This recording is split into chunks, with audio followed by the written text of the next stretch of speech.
Welcome to The Thriving Marriage, the podcast for those who want to get their spouse back in love with them and truly thrive. You'll learn why 95% of people don't save their marriage and the secret method no one else is talking about that will change everything for you. Are you ready?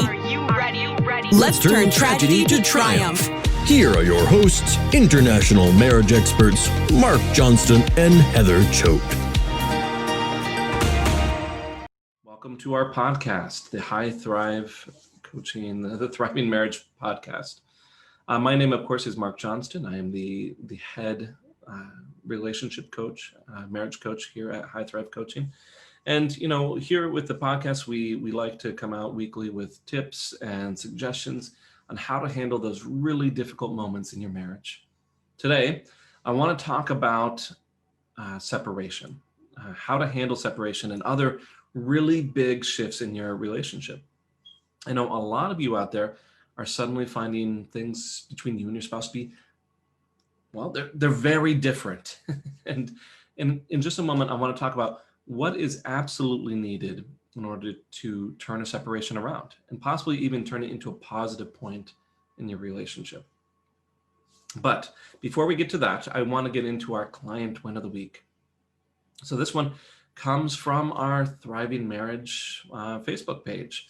One of our clients recently wrote here, "My husband came to me and broke down in tears asking for forgiveness for everything he has done and said he will do whatever it takes to fix our marriage and not lose me. He said he was an idiot for ever thinking he would be happy without me in his life and said he will never be able to find another woman like me. I'm typing this as we're just finished putting face masks on each other and are going to cuddle in bed and watch one of our new favorite shows together. Hope and consistency are all you need." I mean, this is a huge win. This person absolutely is correct. Hope and consistency are, a big part of what you need. I see a lot of marriages turn around that last moment right before it could have gone really bad, due a lot to that consistency. A lot of times what this communicates to those partners who are pulling away, they say, okay, a lot of the good things that are happening, a lot of the changes that are happening are real. And they needed that assurance to really make that decision to come back. So congratulations on this win. All right, so into our topic for today, handling separation. Now, I wonder if any of you have experienced this, a sudden shift in your relationship, and without warning, just everything is different. A lot of you maybe have had no idea that this was coming, but now your relationship is turned upside down. Perhaps your husband says that he wants to still be able to be friends, but he won't talk to you. Or maybe your wife will linger around your place if you've been separated, but she doesn't want you to call.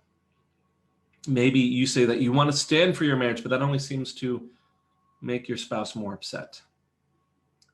And what is going on here is that the expectations within the relationship, within your marriage, they've changed dramatically.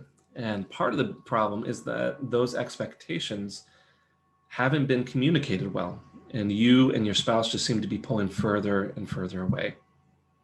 Now, believe it or not, this is a common problem at this stage in a relationship, especially as a marriage begins to come apart or change.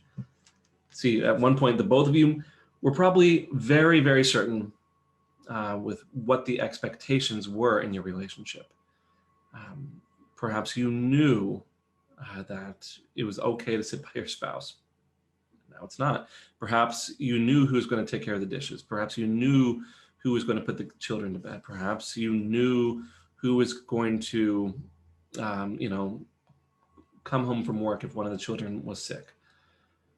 You both knew what the expectations were, and those expectations are now changed. And the two of you simply can't seem to get along anymore.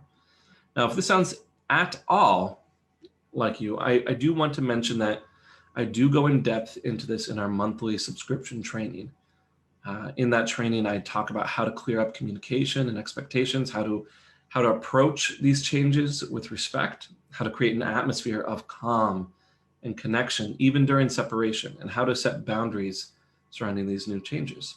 So if you do need extra help with this, you can go over to our website, www.highthrivecoaching.com, and you click on the tab at the top. It talks about courses.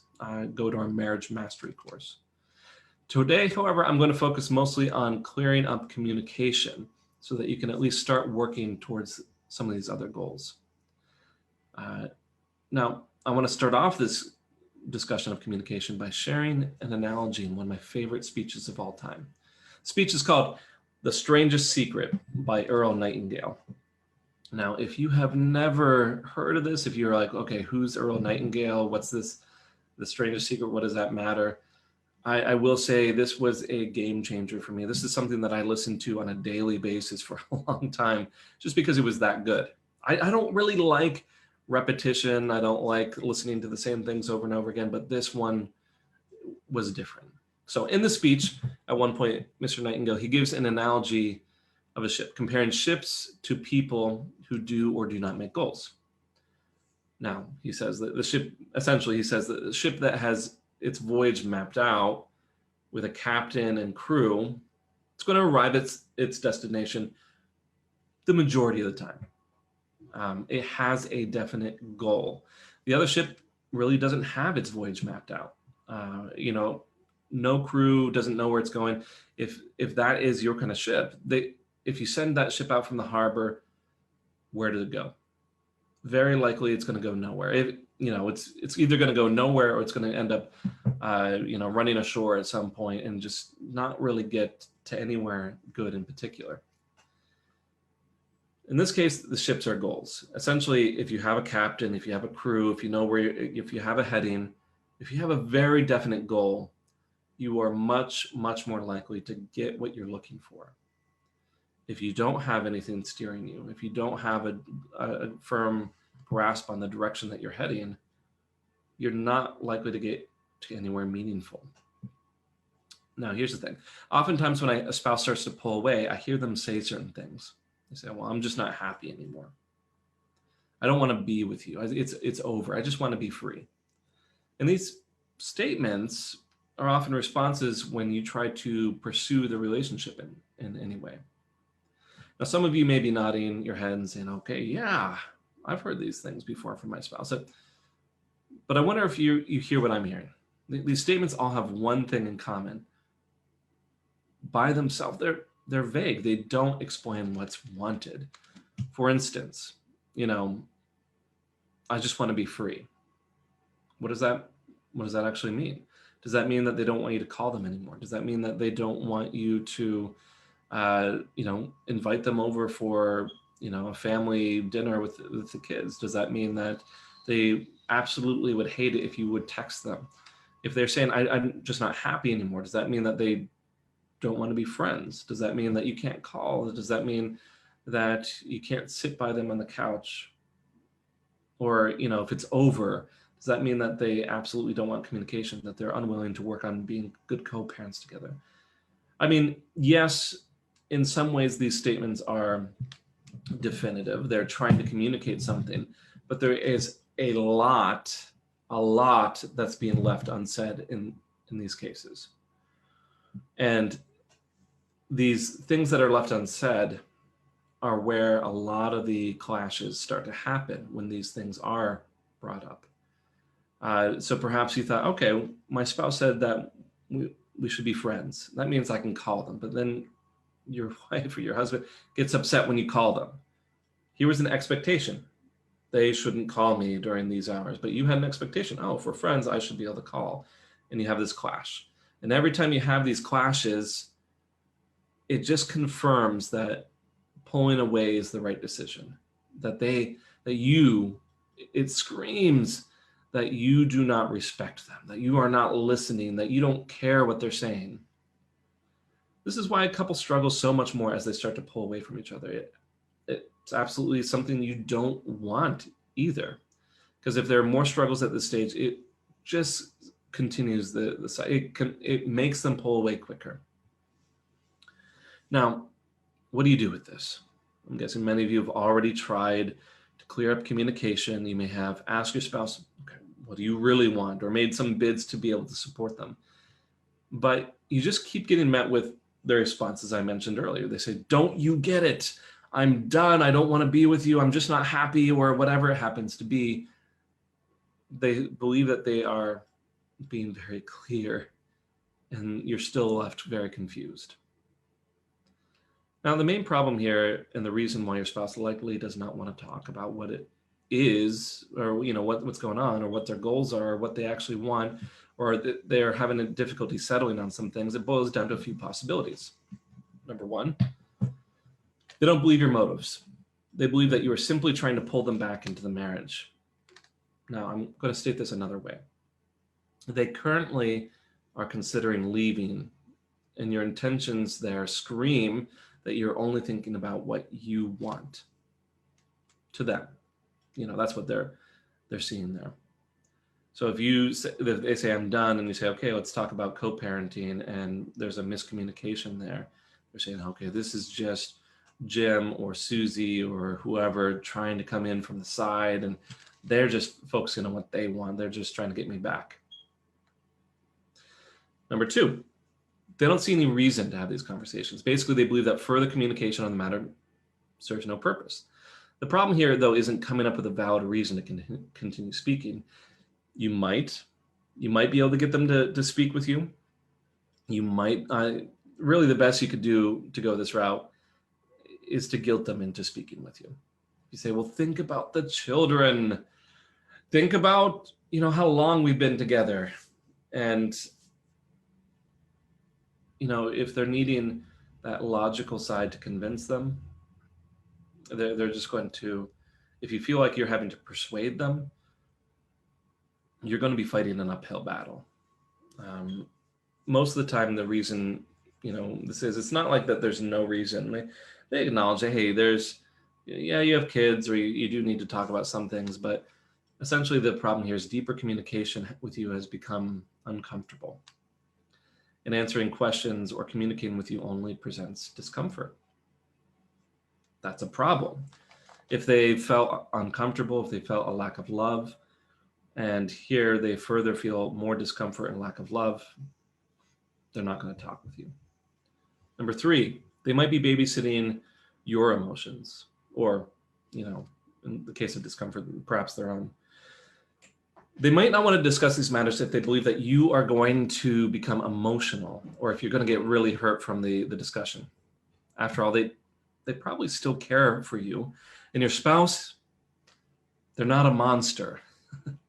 They're not this terrible, terrible person. But even beyond that, though, the vast majority of people don't take pleasure in the pain of others. All right, so here's the thing. Like I said, your spouse is not a monster. They don't take pleasure in the pain of others. It hurts to see your face as your spouse tells you that they don't feel love for you anymore. So they're just not going to engage in that conversation.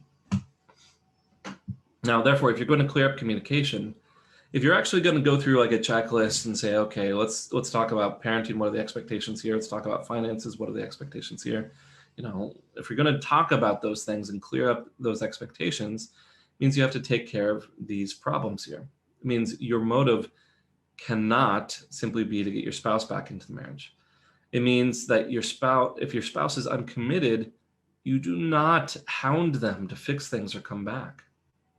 You're going to be creating a lot of discomfort.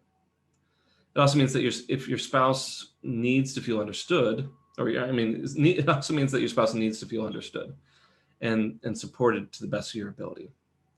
There will absolutely be discomfort in your conversations if your spouse believes you to be working towards your own self-serving goals. It also means that you have to come to a place of acceptance in your relationship. If it's come to the point, this point here, it won't really do any good to be an emotional wreck around your partner. To be blunt, nobody is going to be attracted to this intense emotional wreck. They're not going to want to come back to that. They're not going to want to re-engage. Now, this means you have to take care of these problems. And once you do, it becomes much easier to clear up communication. In our subscription material, I do give a checklist on things to go over, areas to clear up expectations. So just for for today, we don't have the time or the scope in the podcast to go over every little thing. But now, of course, like I said, we've only scratched the surface of everything that's needed. There's still more to this than just clearing up that communication. A lot of what needs to happen once that goes on, there needs to be an ability to build up respect again in the relationship, for your partner to feel as though you are respecting their choices. There needs to be an ability to build up a sense of calm and connection, even during separation. You can do that even if your partner is pulling away. You can do that if done correctly. And further, there needs to be appropriate boundaries so that you can maintain your own self-respect. Like I said, I go over these things in depth and in our training and our monthly training. So if if this sounds like something that you need, you can always try out our subscription material for free, a free trial. Just head over to our website, www.highthrivecoaching.com, and you click on the courses tab, going to our marriage mastery course. So with that said, I hope this was at all helpful. And I do think that this stage is a really tricky stage. Of course, if you need, everyone's going to have different needs, different problems with this stage. So if you haven't already done it, even if you don't work with us, I do suggest that you work with a professional of some sort, someone who actually kind of knows how to navigate these things and can be a neutral third party, because it can be very difficult to know what is the right move to make. So with that said, I want to move on to our marriage mythbuster for the day.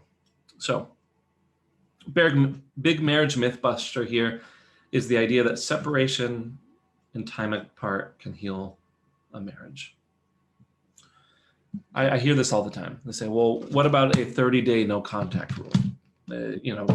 That's a very common suggestion within, when you're dealing with relationship trouble. You say, okay, 30 days no contact. Maybe they'll miss me, you say. Maybe they'll realize just what they don't have and they'll come running back. And this might even be confirmed a little bit. If you back off, say, a few days or a week, and then your spouse starts calling you, and they start chasing after you. And there are lots of different dynamics going on here.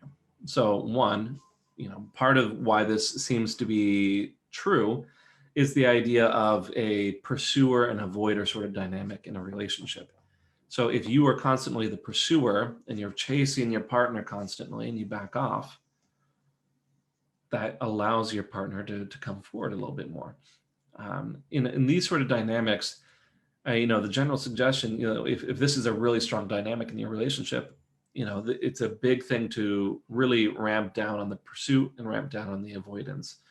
And oftentimes professionals need to kind of work through those things. But that's why it seems to be true. You say, okay, separation heals, but it's not really the case. It's just more of like, okay, how much chase is happening?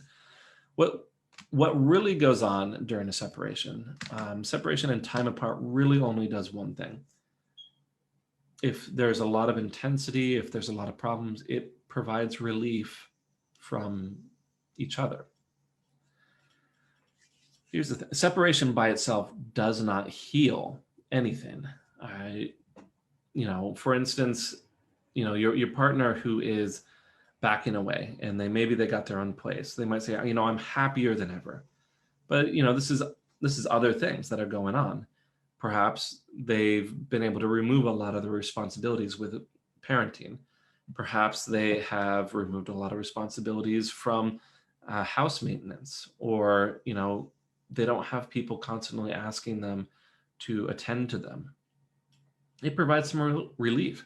Or maybe, if you did have a lot of fights and arguments, it provides relief from that. But it does not heal by itself, because once you reintroduce yourself back into this situation, if you were to come back together without having done anything, you're right back to where you started. Those responsibilities come back, the pressure comes back, the problems don't go anywhere. The only thing that really does make this work is, you actively have to identify what the problems are and address those. So essentially, separation does nothing. It can be successful, however, if there are clear goals and clear expectations. Do you, for instance, during a separation, do you actually know what the purpose of the separation is? Do you have some expectations or goals concerning personal therapy, couples therapy? Do you have some goals or expectations concerning spending time together or being able to communicate? If you do, much like we were talking today, if you don't clear up a lot of this communication or clear up the expectations, that separation actually leads to further problems, and you typically ends up ending in divorce. So don't go into separation thinking that's all that needs to happen. We'll have some time apart, we'll clear the air, and everything's going to be okay. It doesn't work. If this is the direction you're heading in, I highly, highly recommend that you take the time to very much clear up what are the expectations for the separation. What are we trying to accomplish? How are we going to accomplish that specifically?